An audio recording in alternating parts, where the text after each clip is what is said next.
والحمد لله والصلاة والسلام على رسول الله وعلى آله وصحبه ومن والاه. Assalamu alaikum wa rahmatullahi wa barakatuh. My respected brothers and sisters and everybody who's listening. There's a particular shubha argument that is raised by two groups. I've seen it.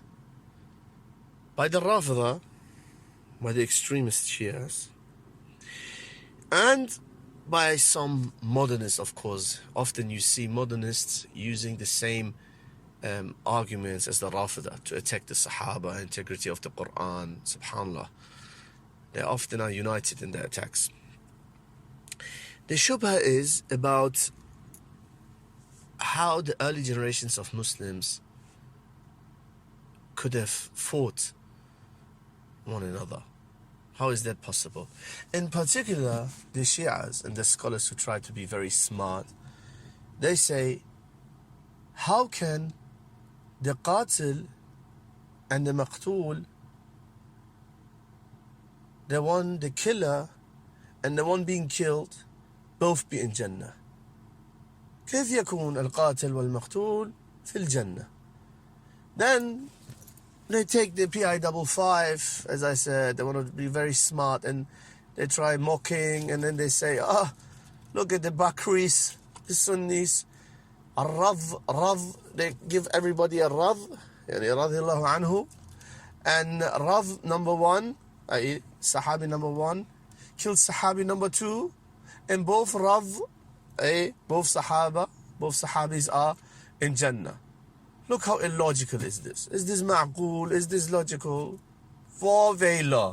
Yeah? They make a lot of noise, a lot of smoke, and there's really nothing. And I'm going to explain you why.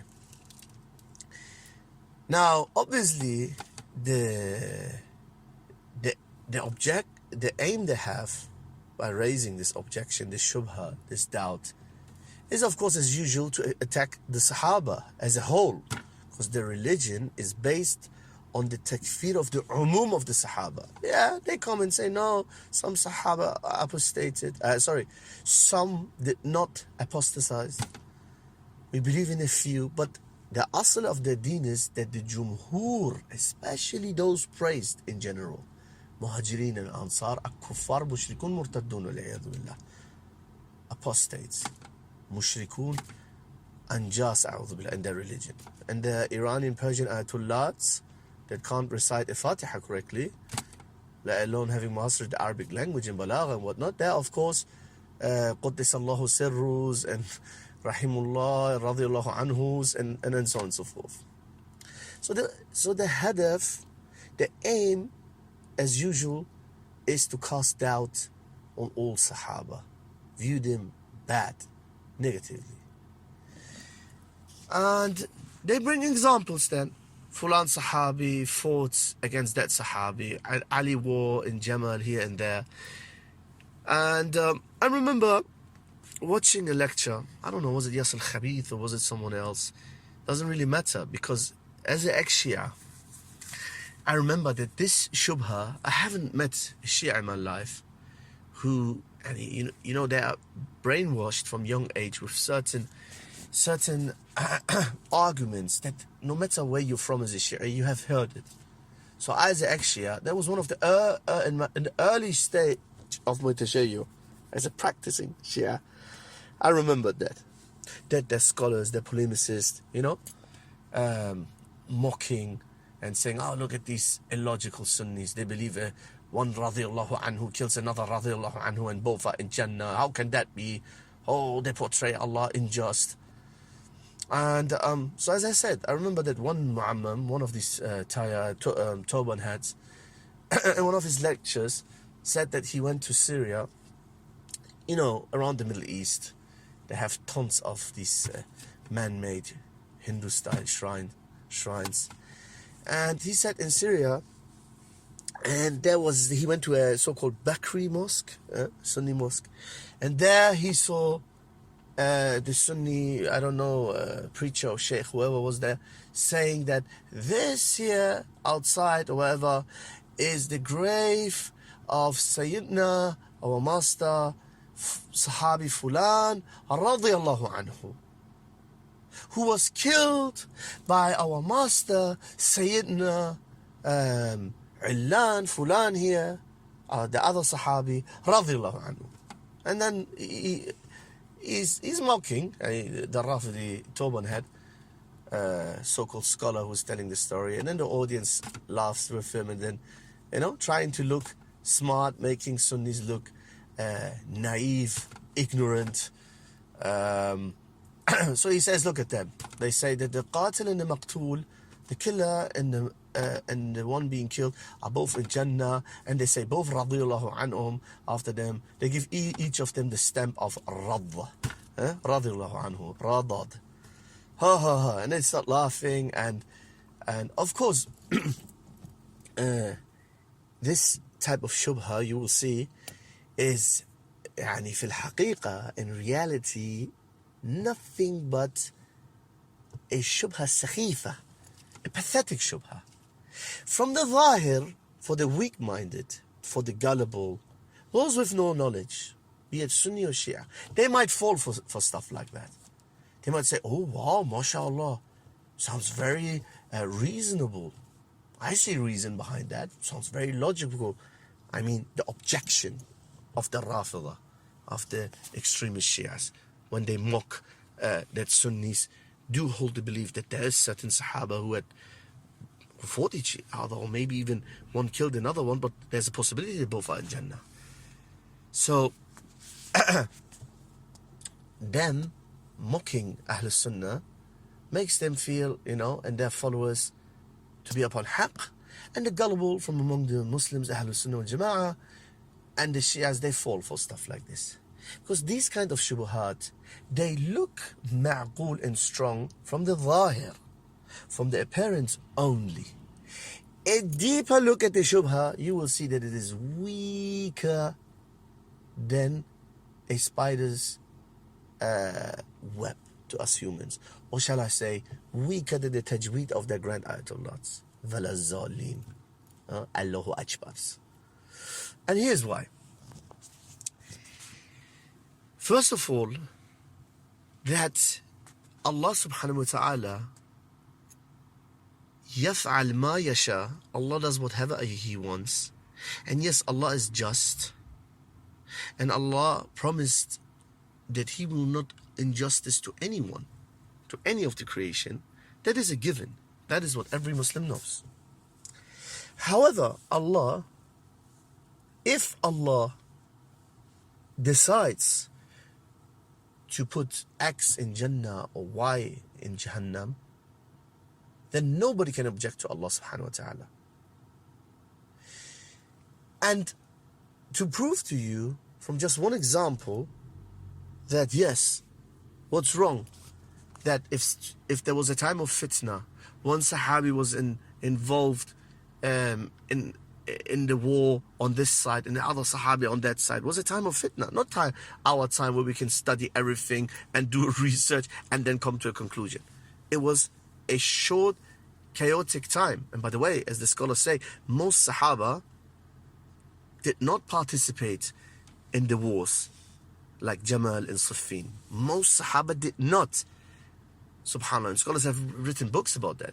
You see, the evil Rafida want to portray it exactly the other way around, exactly like the enemies of Islam. What is the aim of the enemies of Islam? To say, oh, Islam from day one was just chaos, and all of them then killed each other afterwards. Everything was chaotic and lost. You see, that's the Kafir Orientalistic stance, isn't it?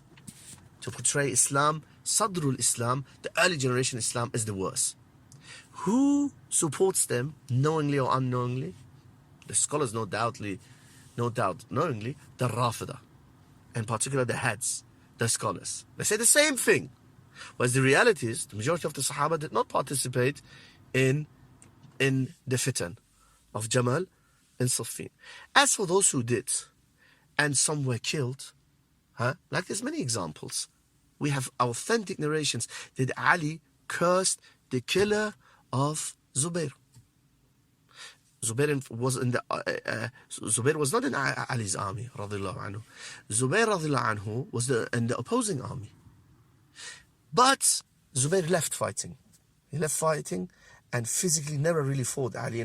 But still, he was killed while he was in the opposing army. And despite that, Ali radiallahu anhu cursed his killers. This is not illogical. This is absolutely not illogical. This is because Ali was not a takfiri Rafidi. Ali didn't believe that he is an infallible, chosen imam. Whoever doesn't obey him is by default a kafir. Ali could tell that this is a fitna. Yeah, no doubt Ali is on haqq. Ali was on haqq on all his battles, and that's what Ahlul Sunnah believe. But that doesn't make the opposing group, or let's say the group in the fitna, in the opposing army, kuffar. That doesn't. Nobody thinks like this. Not even the Khawarij. What are the Khawarij known? For unjust takfir. But even the Khawarij didn't went as far as to make mass takfir. Yes, they made takfir on Muawiyah and Ali, which is wrong enough. But they never went as far as to declare whole of Sadr of Islam, the first and foremost of Islam, or the vast majority of them as kuffar. Or to say that anyone who fought Fulan is a kafir. Yani the Rafida, as the scholars say, are a cocktail of the worst of all sects, in particular early sects, i.e. the Jahmiyyah. It's a cocktail of Jahmism, Kharijism, and so on and so forth. So yes, there are Kharijis, they are Kharijis, and at the same time they are actually worse than the original Kharijis. So it is absolutely not illogical that two people can fight each other. One kills and the other dies, and they might be in Jannah. I'm going to give you now the best example that we have that proves how sakhif, pathetic, weak this shubha actually is that they raise. The example is that of Hamza ibn Abdul Muttalib radiyallahu anhu and Wahshi radiyallahu anhu. Now, Hamza, all of you know who Hamza is. All of you know who Hamza is. Hamza is the beloved uncle of the Prophet sallallahu alaihi wasallam. The Prophet said about Hamza, he said that Hamza is Sayyid al-Shuhada, Hamza ibn Abdul Muttalib, ورجل قام إلى إمام جائر فأمره ونهاه فقتله. He said, Sayyid al-Shuhada Hamza, the master of the Shuhada, of the martyrs, is Hamza. And then a man who rises and goes to an imam, an oppressive imam, and advises him, and then gets killed. By the way, important point here. Who is Sayyidu Shuhada? Who has the title of Sayyidu Shuhada? Sayyid means master.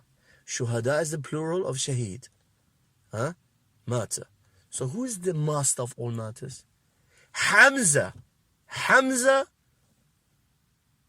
ibn Abdul Muttalib is the master of all Shuhada. Now, who is the group who have stolen this title and given it to the grandson of the Prophet sallallahu alaihi wasallam? We love the grandson of the Prophet sallallahu alaihi wasallam, Al-Husayn ibn Ali. But who is it who exaggerates with him and has stolen this title, given it unjustly to Al-Husayn? The Rafida. The Rafida call Al-Husayn Sayyidu Shuhada. When they call upon him on their banners. Now, is Hussein a shaheed? La shakka wa la raib. Of course, Imam Al-Husayn ibn Ali radiyallahu anhu is a shaheed. There's no doubt. And there's no doubt that his killers are cursed. Well, la'natullahi on the killers of Hussein. But that doesn't mean that we completely strip someone of a title that was given to him and give it to the Ahlul Bayt due to our bias and exaggeration with them. So you see, I just wanted to mention this point, that Sayyid al-Shuhada, by the way, the hadith that I mentioned, Rawahu al-Hakim, وصححه, so al-Hakim authenticated it, wal-Khatib, and وصححه al-Albani. And Shaykh al-Albani authenticated this hadith as well. So you see, that titles that belong to certain Sahaba and Ahlul Bayt, like Hamza is from Ahlul Bayt, he's the uncle of the Prophet. They've stolen it and given it to Imam Hussein, Al-Hussein ibn Ali.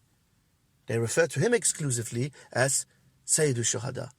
As you can see, according to the Sahih Hadith, it is Hamza is Sayyid al-Shuhada. So, I mentioned Hamza, and I mentioned Wahshi. As we all know, Wahshi is the Habashi, from Habasha, the people of Greater Abyssinia, what today is encompasses all of Ethiopia, all of Eritrea, and large parts of East Africa. So all of you know the story. We know all the story. Hamza accepted Islam way earlier than Wahshi, and then in a battle, Wahshi killed Hamza. It's all known. This is all known. So Wahshi killed Hamza.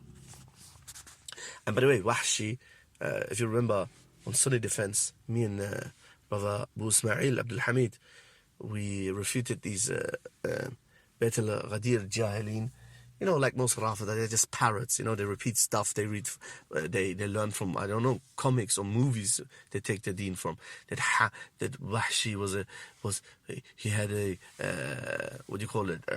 Problem speaking Arabic. He couldn't recite the adhan properly. All based on weak and fabricated narrations.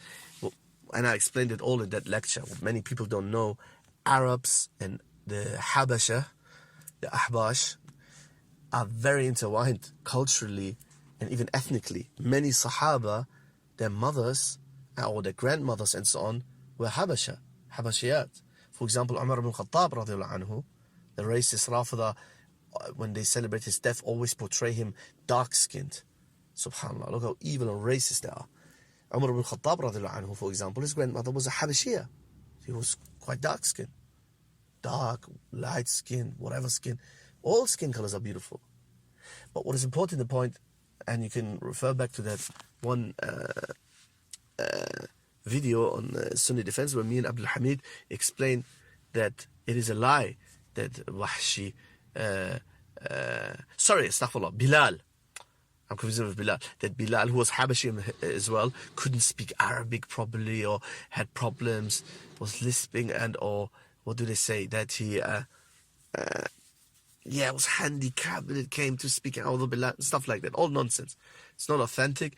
Neither was Bilal nor Wahshi. These people were actually, most of them were born in Mecca. They spoke Arabic better than modern day Arabs. So anyway, Wahshi, who killed Hamza. Now, there is no Muslim who doesn't know the story, as I mentioned. What happened? At the time when Wahshi killed Hamza, Wahshi was a kafir, of course. The Prophet was very sad. The Prophet referred to his uncle as Sayyid al-Shuhada, but of course, the Prophet never exaggerated. He called it Amul Huzn, the year of sorrow and sadness, symbolically, but not ritually. There was no 1 year, 1 month self-flagellation, self-beating, exaggerated weeping for months and weeks and annually. There was no such bid'ah at all, despite the Prophet calling him Sayyid al-Shuhada, because the Prophet ﷺ was not a Rafidi, was not an exaggerator. So when the Hamza was killed, years later, Wahshi became a Muslim, as all of you know. Wahshi became a Muslim. When Wahshi became a Muslim, now look at this. Look at the mercy of the Prophet ﷺ. Did the Prophet accept Wahshi's Islam, yes or no? Remember, he killed his uncle when he was a non-Muslim, yeah? The Prophet ﷺ accepted Islam. The only thing was, and this is mentioned in authentic narrations, the Prophet simply couldn't look in his face. As far as I remember, in authentic narrations, it's stated that the Prophet asked that he stays away, Wahshi stays away from the Prophet. He can't look him in his face. Why? Because it remembers him on that day that his uncle was killed. But look at the justice of the Prophet ﷺ. He killed his uncle with the spear, his beloved uncle who defended Islam so much. But the Prophet is the Prophet ﷺ. Islam is a just religion. This person accepted Islam, khalas. That's it. He accepted Islam, but the Prophet is a human. Basharun, mithlukum. In the end of the day, he's the greatest man on earth. He's the most blessed man of earth. The greatest of all creation of Allah. But he's also human. So his human side couldn't accept to see Wahshi's face. But that's it. Not more. That's it. I just don't want to see him. So here now the question rises. I hope you followed. Hamza is a shaheed, right? So Hamza is no doubt radiyallahu anhu, right? And the Prophet accepted Wahshi's Islam, right? And Wahshi died upon Islam. Wahshi died upon nothing else but Islam. In fact, an important point to mention, look how beautiful, how Allah blessed Wahshi at his later stage in life. Did you know that Wahshi radiyallahu anhu, after the Prophet's demise, I'm pretty sure it was after the Prophet's demise, sallallahu alayhi wa sallam, Wahshi killed, I think it was Musaylimah bin Kadhab, or one of the main false prophets. Wahshi was the one who killed him. He said he was so eager to do that, and he to do the Prophet ﷺ a favor, subhanallah. And he died upon Islam. So Wahshi is now radiyallahu anhu, right? There you have it. Is there a contradiction?